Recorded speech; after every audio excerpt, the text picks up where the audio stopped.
रहस्यमयी अनाथ रायुगाकुरे गांव योद्धाओं का गांव था, जहां पीढ़ियों से शक्तिशाली योद्धा प्रशिक्षण लेते आए थे।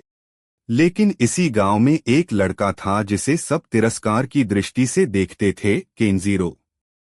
वह बचपन से ही अकेला था। उसके माता पिता कौन थे, यह किसी को नहीं पता था। उसे हमेशा कमजोर और अयोग्य समझा जाता था। लेकिन गांव के बुजुर्गों को एक रहस्य पता था। केंजीरो के भीतर एक प्राचीन शक्ति, ड्रैगन स्पिरिट, कैद थी।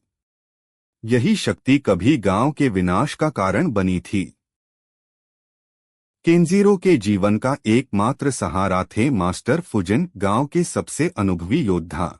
उन्होंने केंजीरो को सिखाने का जिम्मा उठाया, यह जानते हुए भी कि वह साधारण लड़का नहीं था। की खोज मास्टर फुजिन के मार्गदर्शन में केंजीरो ने कठिन प्रशिक्षण शुरू किया। धीरे धीरे वह बड़ा हो गया। सुबह से लेकर रात तक वह अभ्यास करता, लेकिन उसकी शक्ति उसके नियंत्रण में नहीं थी। उसके हाथों से अग्नि की लपटें निकलने लगतीं और कभी कभी पूरी मीन कांपने लगती। फिर एक दिन गांव पर हमला हुआ। एक रहस्यमय समूह, ओम्ब्रा, गांव की सबसे मूल्यवान शक्ति चुराने आया था, ड्रैगन स्पिरिट।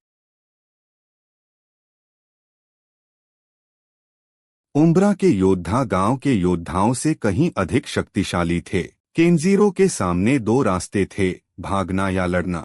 उसने लड़ने का फैसला किया। लेकिन जैसे ही उसने अपनी शक्ति का उपयोग करने की कोशिश की, वह नियंत्रण खो बैठा। उसके अंदर का ड्रैगन जाग उठा और गांव में भारी तबाही मच गई।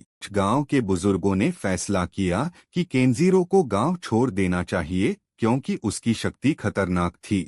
लेकिन मास्टर फुजिन ने उसे एक आखिरी मौका देने का फैसला किया। उन्होंने उसे एक रहस्यमयी गुफा में भेजा, जहां उसे ड्रैगन स्पिरिट के असली मालिक, एक पुराने योद्धा रेंजो का सामना करना पड़ा। रेंजो ने उसे बताया कि ओम्ब्रा ही वह संगठन था जिसने उसके माता पिता को मारा था।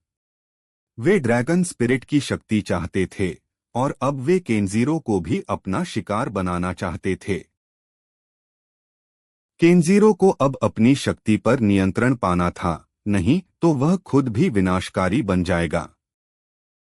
गुफा में उसने अपनी शक्ति को नियंत्रित करने के लिए कठिन साधना की।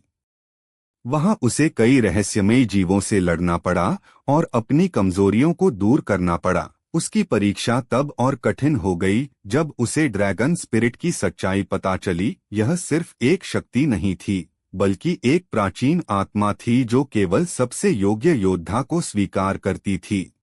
उसने अपनी शक्ति को नियंत्रित करना सीखा और ड्रैगन स्पिरिट का सही उपयोग करना समझा।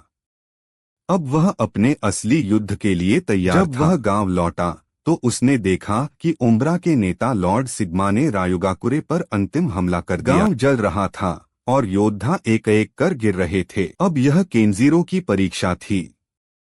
वह अपने गांव और अपने माता पिता की आत्मा की रक्षा करने के लिए लड़ने को तैयार था।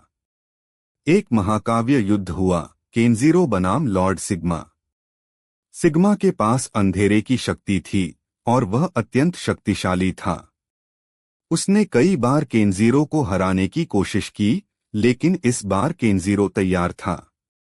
उसने अपनी अल्टीमेट ड्रैगन फॉर्म को जागृत किया और अपनी पूरी शक्ति का उपयोग किया। आखिरी वार में केंजीरो ने सिग्मा को परास्त कर दिया। ओम्ब्रा का अंत हो गया और रायुगाकुरे एक बार फिर सुरक्षित हो गया। गांव वालों ने अब उसे स्वीकार कर लिया। उसने साबित कर दिया कि वह सिर्फ एक शापित बच्चा नहीं, बल्कि रायुगाकुरे का सबसे महान योद्धा था। हालांकि गांव अब सुरक्षित था, लेकिन केंजीरो जानता था कि उसकी यात्रा यहीं खत्म नहीं हुई।